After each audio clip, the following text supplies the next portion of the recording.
looked at the pages they've released so far. They're heavily redacted. Some pages are entirely redacted. And 97% of this is already in the public domain. So I'm calling on my colleagues. Be one of the next two who sponsors this discharge petition. I think it's shameful that this has been called a hoax.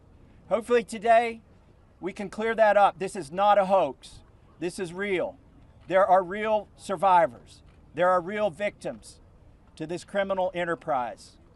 And the perpetrators are being protected because they're rich and powerful and political donors to the establishment here in Washington, D.C. So today we're standing with these survivors and we're giving them a voice, and I want to close by thanking them. They are brave. I hope they encourage other survivors to come forward and to tell their stories, not just of Jeffrey Epstein and Maxwell, but anywhere in the country. This is a message that we are sending. This is a litmus test. Can we drain the swamp? Are there people who are outside of the reach of the law? I don't think there should be. So hopefully today we'll get 2 more signatures on the discharge petition. That's all we need.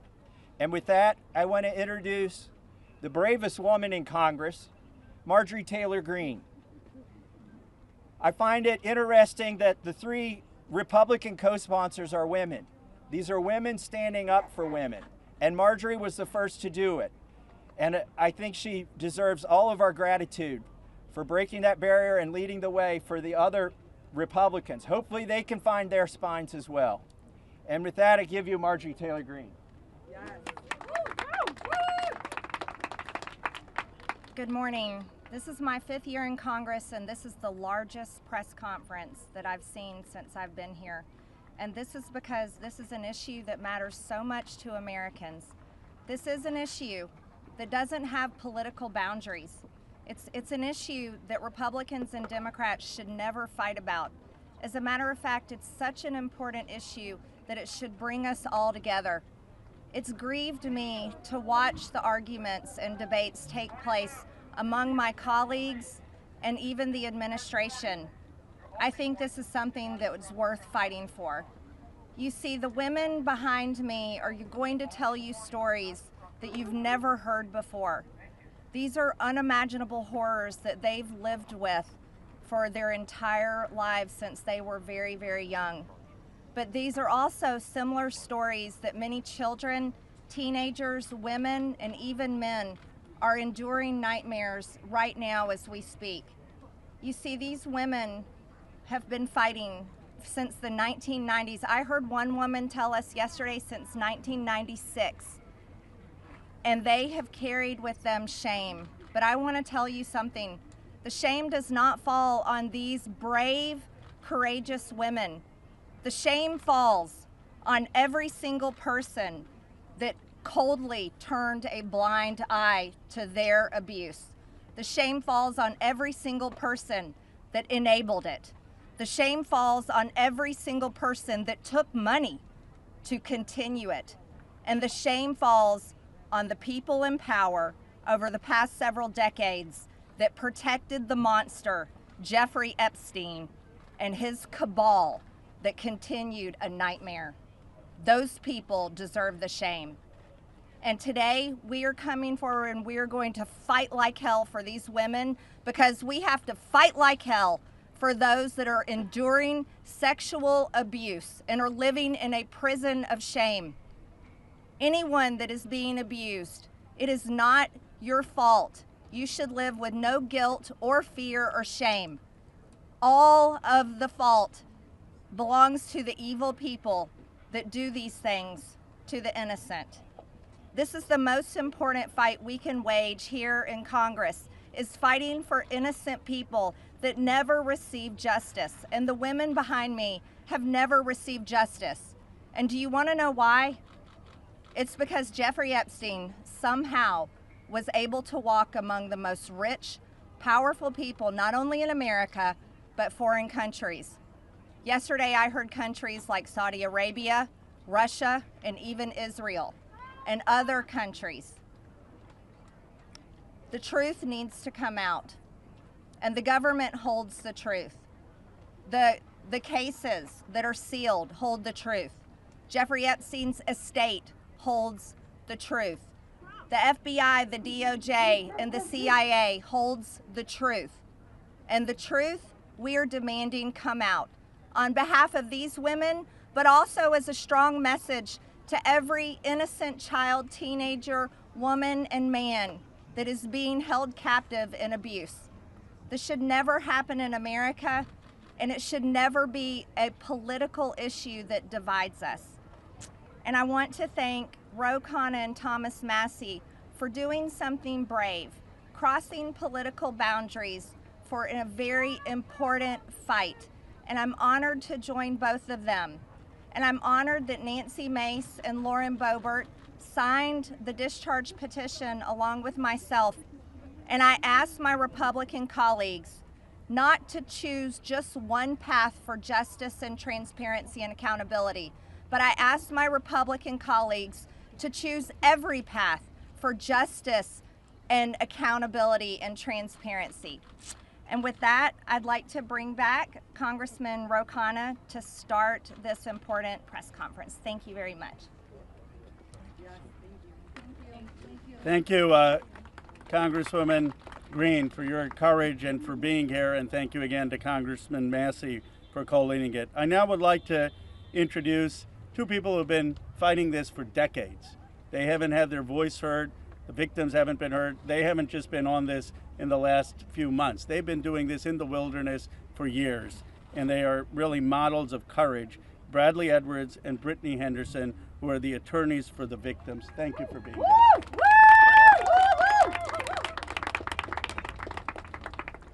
Thank you, Ro and Thomas Massie. I really appreciate you putting forth this discharge petition. It's tough to understand that we have to be here because this doesn't seem like a partisan issue. This is an issue, sex trafficking and sexual abuse transcends politics.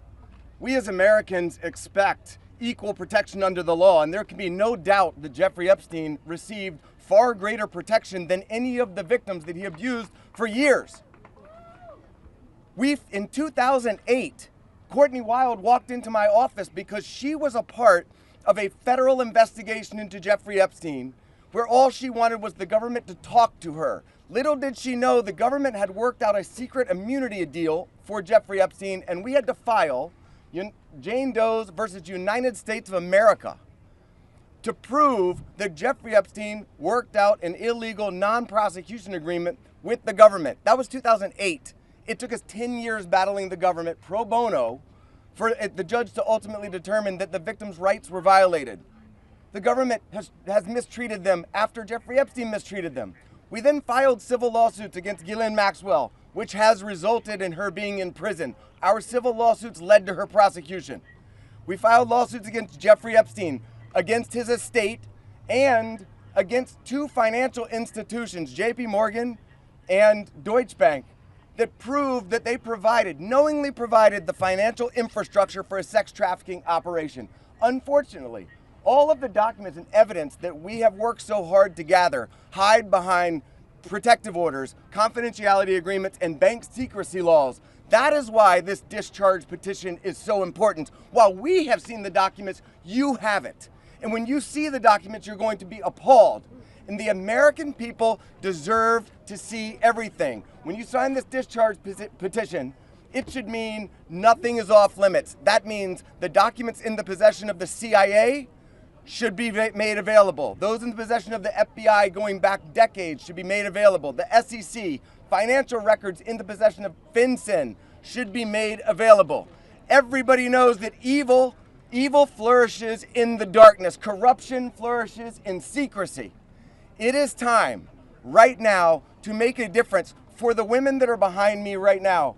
They have been courageous and fought through this whole thing. Whether you're a Republican or you're a Democrat, this one is an easy call. You're an American who cares about equal rights and equal protection under the law. If you care about these women, if you care about our country, and you care about this issue, this should pass with flying colors. I really appreciate everybody being here.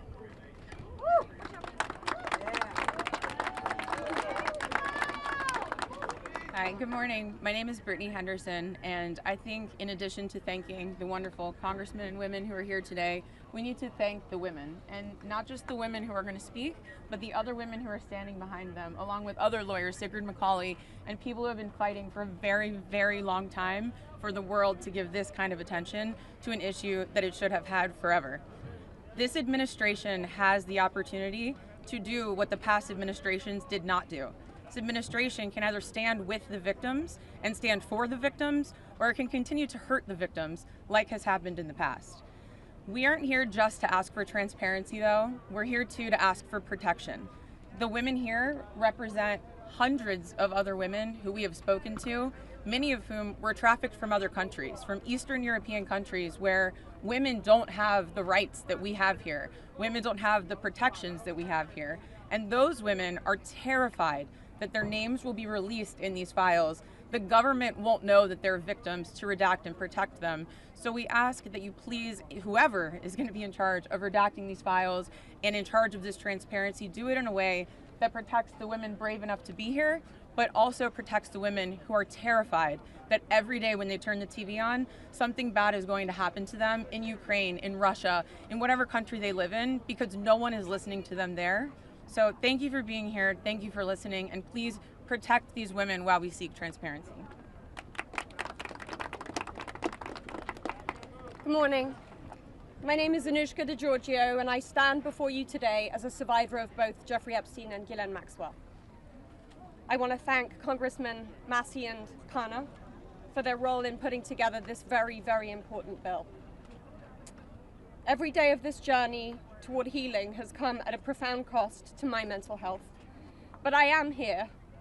I chose to come because this bill really matters.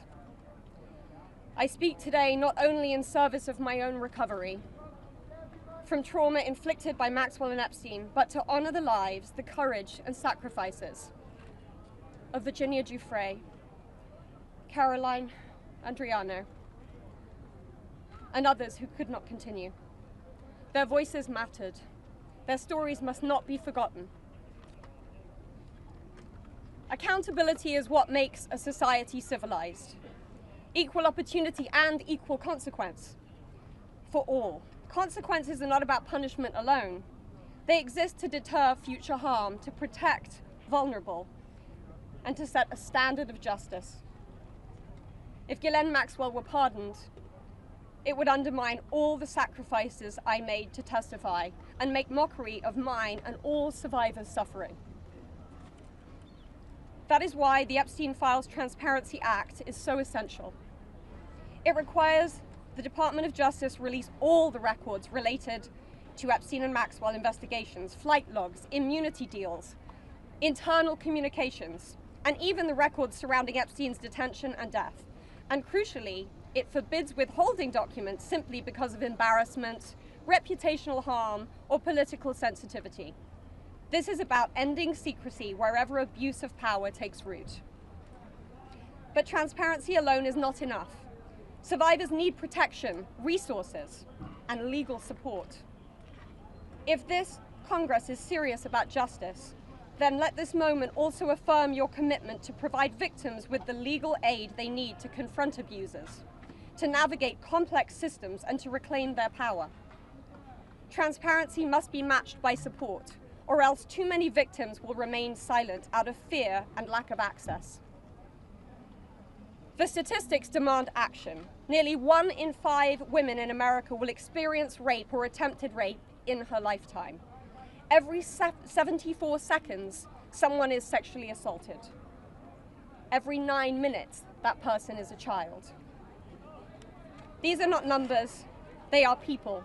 They are your daughters, your sons, your constituents, your friends. Statistically, 1 in 5 of your families will face this nightmare. The days of sweeping this under the rug are over. We, the survivors, say no more.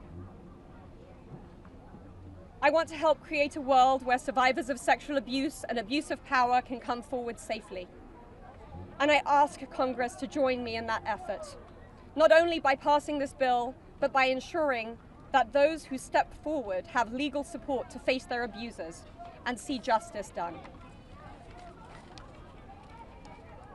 When Judge Berman gave Epstein survivors the chance to finally speak, the world listened.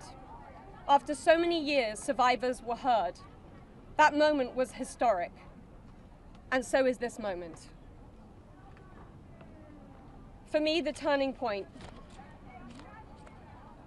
was when I had my daughter, and on the day she was born, I knew I had a responsibility to protect her and to protect all children. I have to use my voice, the voice that had been silenced by fear and shame for so many years. Make no mistake, my polished exterior is a shield hiding a wound that still bleeds. But through this wound, I have found purpose. To be part of lasting change in how we confront exploitation and abuse. And to be clear, the only motive for opposing this bill would be to conceal wrongdoing. You have a choice. Stand with the truth, or with the lies that have protected predators for decades. I am no longer weak. I am no longer powerless. And I'm no longer alone.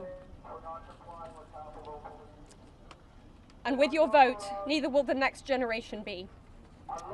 President Trump, you have so much influence and power in this situation. Please use that influence and power to help us, because we need it now and this country needs it now. Thank you.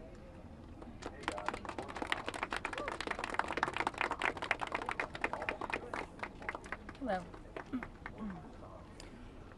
My name is Annie Farmer, and I was 16 years old when I was flown to New Mexico to spend a weekend with Epstein and Maxwell. That same year, 1996, my sister, Maria Farmer, reported what happened to me there.